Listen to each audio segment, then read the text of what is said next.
Love Lane Sugar Refinery was closed down in 1981, and one woman, when she was interviewed, said it's dead now. She meant Liverpool. You know, it's supremely ironic that this November will be the 25th anniversary of Alan Bleasdale's Boys from the Black Stuff, that magisterially bleak series which depicted the waste, the misery and the suffering of mass unemployment. And of course, the episode that will be seared into the consciousness of so many people was that manic pub redundancy party in the Green Man Public House. And of course, not only did that feature the characters that everybody now seems to be familiar with, certainly of our generation, Chrissy, Logo, and above all else, Yozza, Gizzard Hughes, but he's also able to film the actual physical destruction of Liverpool Love Lane Refinery. Now, that was Henry Tate's mother plant, and I think people need to be keenly aware of the extent to which, and perhaps even Bleasdale, Scouse Dickens though he obviously was, Bleasdale wasn't aware of the extent to which that the closure of Love Lane 15 months earlier summed up the end of 300 years of refining, sugarcane refining in Liverpool. You know, one of the things which I think people ought to be aware of in relation to sugar is that when Henry Tate went from being a grocer to becoming a very successful sugar magnate, he was able to very obviously generate wealth which people had never heard of before. I would argue, in fact, that Henry Tate became a British version of Rockefeller, the American oil tycoon. Tate actually started his business career as a grocer. He only went into the sugar business in 1859 and then in partnership with a Liverpool sugar magnate by the name of Wright. But he soon eclipsed Wright, set up his own company, and in 1872 he invested in what was the then state-of-the-art sugar refinery in Liverpool Love Lane. Tate was also able to use his advantages as a grocer to realise what the housewife wanted. He actually developed sugar cubes. That was really the basis of his dynasty. But coming back to why sugar generally was such a lucrative commodity, there's a fantastic little cameo which I've just recently discovered. And it's an interview from a sugar trader by the name of Hodges, who asked Henry Tate why he hadn't retired. And the response was direct and to the point, and it emphasises why Henry Tate became such a successful philanthropist as well as entrepreneur. He says, you know, Hodges, when you pull on a string and gold sovereigns come tumbling down, it's very difficult to stop pulling that string. Precisely. Liverpool's revival and transatlantic takeoff in the 18th century was premised on those two commodities, slaves and sugar.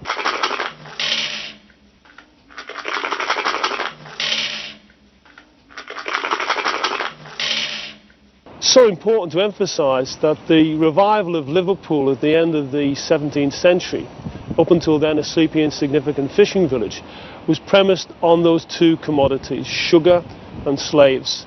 And of course, in that sense, it's very important that we take into account that behind the simple taken for granted everyday commodity, one sugar or two sugars, do you take sugar or not, is this infamous history. The most interesting thing is that sugar helped to change the demography of the world.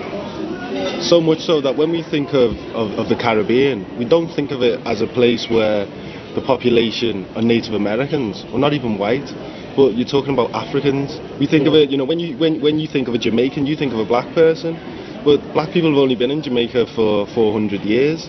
That in itself really puts sugar in its real context. It helped to change the demography of the entire planet. Wars were fought over sugar. If you think about the British wars in the West Indies, it was about controlling the sugar-producing islands. And the West Indies was the place where the best sugar from the refiner's point of view, not from the vitamins or goodness or the badness, but from a refinery point of view.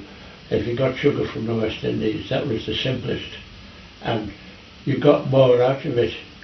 For every ton of raw sugar you got 96% of sugar coming out, white sugar coming out. Very high percentage that. Tates in Liverpool were the best to do it. I think one of the things we can look at is the kind of juxtaposition between Liverpool being seen as this insignificant little fishing hamlet on the banks of the River Mersey, had it not been for slavery, which then made it blossom into a major port, and that formed the very catalyst. And when you look at Barbados, it is, in some respects, before sugar, is an insignificant little island, smaller than the Isle of Man, and yet it's so crucial to the actual development of Liverpool as a major seaport and a major slave trading port. And if you look at the fact that these traders, if you like, or merchants as they're described, Liverpool merchants, plying their trade, their infamous trade in terms of shipping Africans across the Atlantic Ocean to the likes of Barbados, what you find there then is this is the wealth creation process which formed Liverpool. And indeed, it's so significant with the whole development of the slave trade.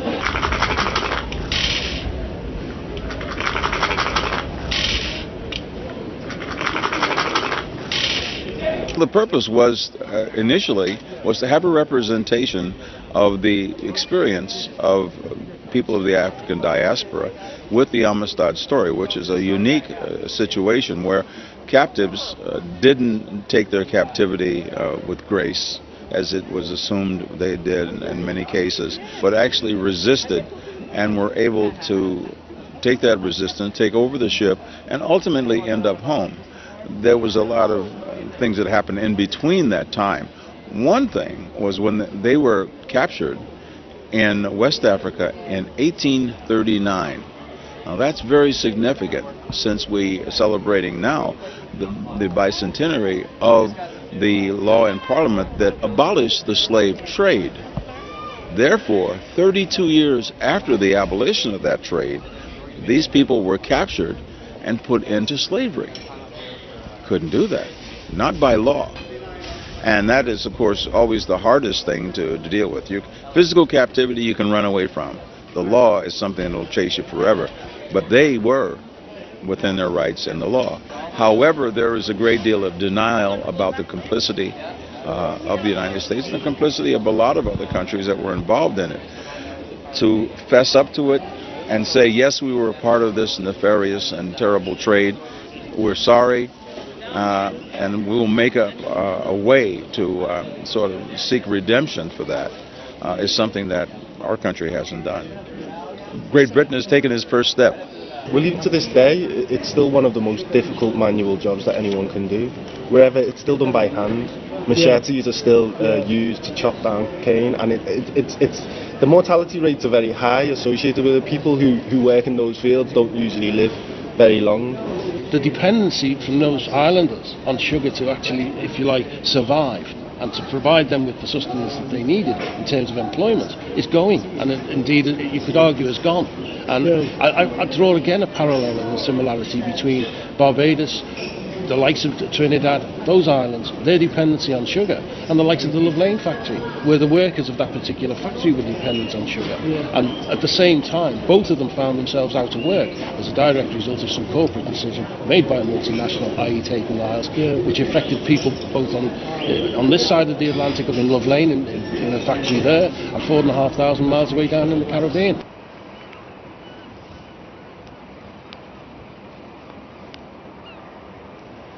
This doesn't take much explanation. It's a packet of sugar. In fact, it's Tate Lyle, cane sugar. But behind this simple, taken for granted, everyday commodity, there's a very complicated social history. And of course, in Liverpool especially, slaves and sugar were inextricably linked in terms of the history of my port city.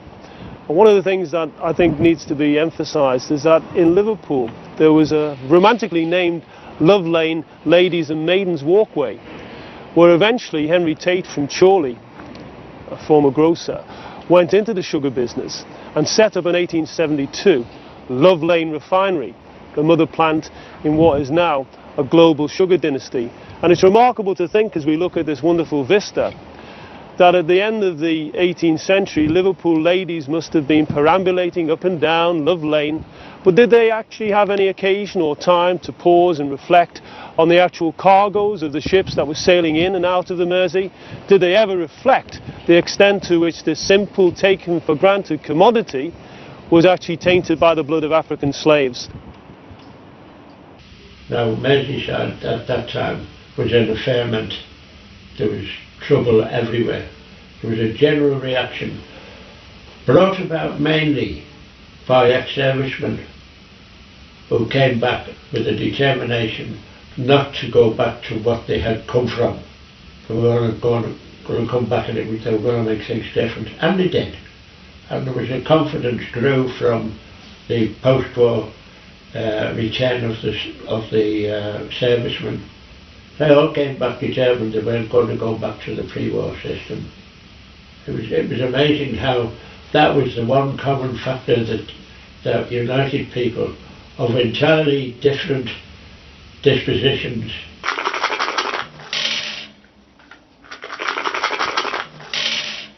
Now they'd bring it off the ships, the dockers would be loading the wagons, other fellows would be storing the sugar on the, inside the warehouse.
We moved about 1.5 miles from Liverpool Love Lane, and we're now actually down by the docks. And in fact, this particular dock, the Huskisson dock, was where the sugar cane from African, Caribbean and Pacific countries, and also one time Australia, was actually then moved into lorries and sometimes decanted into the sugar silo down here, and then obviously driven by frequent lorries arriving on the scene and taken all the way back up to Love Lane. But it's interesting that not only was the sugarcane arriving in the Huskisson dock, but just across from the Huskisson dock we have what is now called Tate Lyle, but it used to be United Molasses, which Tate Lyle acquired in 1965. And I find it fascinating that molasses, which is obviously a major byproduct of sugar, but which also requires extensive storage facilities, provided Tate Lyle with a geographical spread and coverage which went way beyond Love Lane and way beyond the docks in Liverpool. And so to that extent, 26 years after Love Lane actually closed, we still have a Tate Lyle site, but it's now on the site of United Molasses.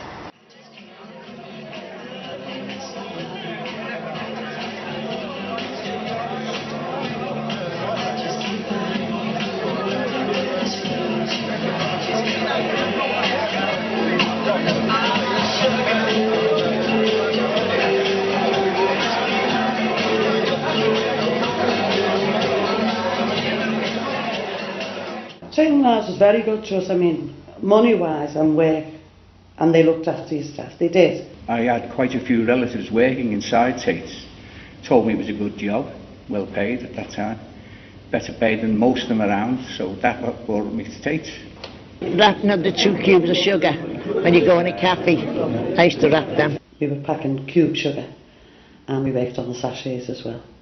We worked on big sapal machines and vibrators and that. It's very noisy, but it was very good work. We worked hard. We did shifts, 6 to 2 and 2 to 10. We had to wear a special uniform and everything else. But they seemed to look after us. Exactly. Funny enough, Tate Lyle were amongst one of the first companies to introduce equal pay for the jobs, where it was recognised that a woman done a similar top job to a man. Not the same job, but a job in similar, then she would be paid the same rate as what the man got. We had to be up for 5 o'clock in the morning, and we'd all meet at about 10 to 6, get into work and that. And the first thing you did is you had to man all the machines, get them ready and everything else, and fill hoppers full of sugar. Now there's some older people that worked there, so we used to give a hand with that and help them with the sugar. If the sugar was damp or anything, we had to empty great big hoppers, and we were lifting 28 pounds of sugar all the time, yeah. We had muscles like Popeye. And I was on the sapal machines for 20 years, and as I said, if you could be in the real down in the dumps and up to your eyes in troubles, but you went in Tate and had a good laugh. The people itself made it. Everyone knew you're a Tate girl, you know. You were different from the BA girls and different things like that. They had their own community as well. But yeah, I think the people itself, the humour, the wit and everything else seemed to make it.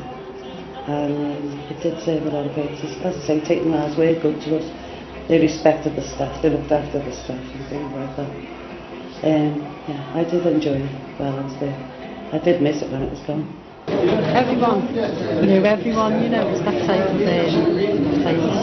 We did enjoy the company. I mean, we were never off.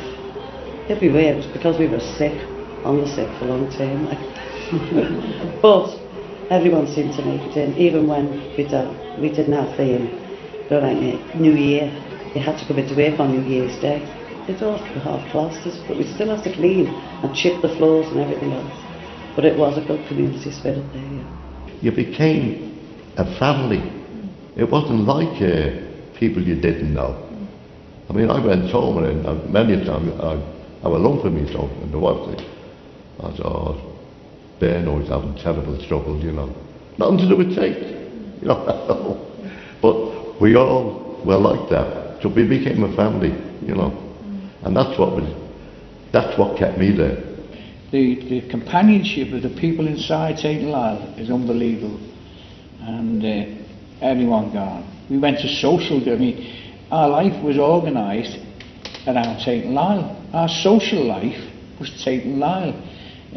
We'd organise dues in different pubs, we'd go to each other's weddings and funerals and whatever. It was all, everything socially was involved with Tate Lyle and the crowd that worked there.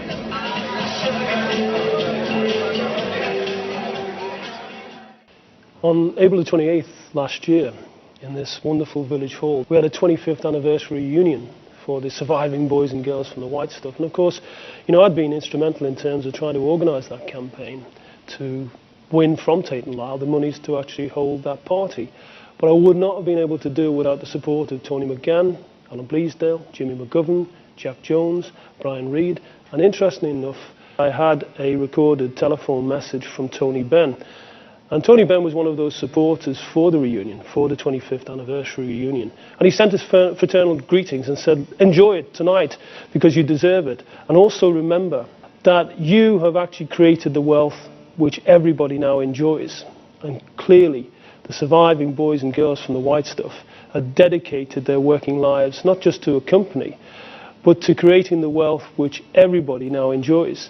And I thought that reference by Tony Benn to a former speech by Barbara Castle was also a reference and a plea to the fact that the boys and girls from the White Stuff and all the senior citizens who have dedicated their working lives to any company should always be recognised, and that they have not only the right to respect, but to fair and adequate remuneration. When you start in Tate Lyle, you was approached by the union representative, either shift, day, whatever, and they asked you to join the union. But to be honest about it, I think it was a closed shop. I think you didn't have an option. If you didn't go in the union, you didn't have the job. When you started there, you had to join the union. That's everybody, you know, women, men, a lot. So you became a union person, if you like, when you signed on. 59, 60, 62, that's when Tate Lyle started modernising the places where I worked. They brought in new machines, centrifugal machines, to do the job, whereas men used to do it by hand. The machine could do it. So departments started decreasing in numbers. And you become interested because you, well, like, what does that machine do? Oh, how does it do that? Oh, that's fine, yeah. But you don't think that while it's doing that, it's getting rid of people. So you become really interested then, well, what are we going to do with these people? And that's how really I got interested in the union. What's going to become of these people? We got told early 70s that we were on the verge of closing.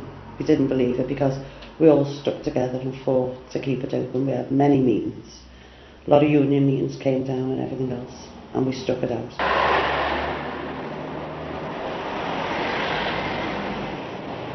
We were all invited, all the stewards, not senior stewards, the whole lot, young shebang, to London. And I remember Jerry Townley, was a foreman, sitting by me. And we all had, you know, the orange juice on the table and the water. And it was just, the orange juice glass was full of ice. And he was just pouring some into a glass. And Fred Clark, an arm director down in Liverpool. And we will be shutting Liverpool refinery. Well, the ice in the glass, you know, rattles. That's what you mean, the place is closed. He said the place is closed, we're finishing up. It was for Tate Lyle costs, because the biggest cost of Tate Lyle was getting the sugar from the ship to the refinery. The actual dock they used for sugar has got to be over a mile away. So we had to have the wagons picking up the sugar. London don't have that problem, or didn't have the problem. Because their ships ran right into the sugar refinery, offloaded into the silos. It was a battle between London and Liverpool, actually. You know, because London, see, they were building Playstone and all that was getting cut out. And Amstead had gone. The little factories up there all went, Millwall had gone. So it was all concentrated on the Thames then. Well, they were building that up, modernising it all.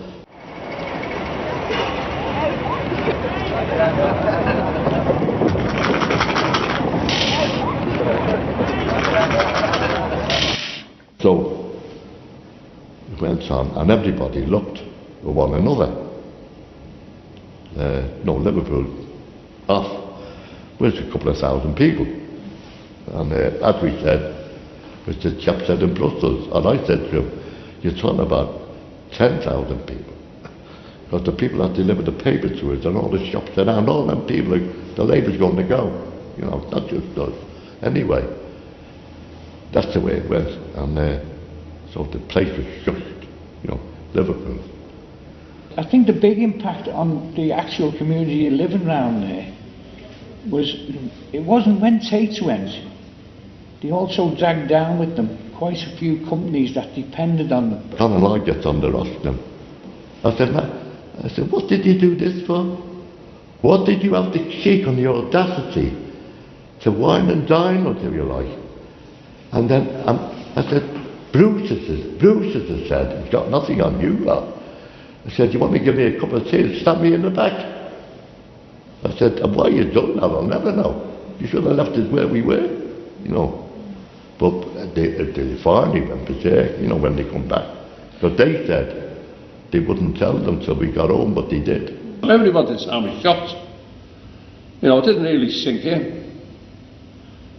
Because after you've been there quite a number of years, you know, you really thought that you were there for life. They said, this place is going to close. It'll take us about 12 months to close. Took them 10 years. I'm pleased to say. And I reckon that was a triumph for the workers. We asked you, Harold Wilson, Heath and Poppy too. Give us your assurance you will pull us through. But if we lose, the French will have their way again. Save the sugar cane. They negotiated with the town leaders of Liverpool, and they negotiated with the two archbishops of Liverpool, who were both backing the workers. They actually went to the Caribbean and went to see the third world because sugar is their life. A 10-year period of crisis, there was always something going on. And that's why the 10 years came into it. Don't get despondent. Don't give in. We met Joe Godfrey last week up in Blackpool at the Conservative conference. Whilst he was a nice guy and probably earns the title of Honest Joe, I wouldn't say that his attitude was sympathetic at all. He's a beet man, and his support seems to be for the beet industry. And I personally got the feeling that he considers us, in part, expendable. You know, we went all across the world and everything. Didn't just stay in Liverpool and fight our case from Liverpool. We went down to see MPs. Now, again, disappointing at times. There were a couple of MPs who were very good. Bob Parry, for example, it was his constituency that Tate Lyle was in. What pressure then do you now hope to exert on the government? Well, we're going to do straightforward lobbying in London and Parliament. If the government don't see sense in what we're trying to do, we will then get the forces of all the other unions to come in with us to stop the import of any refined beet from the continent.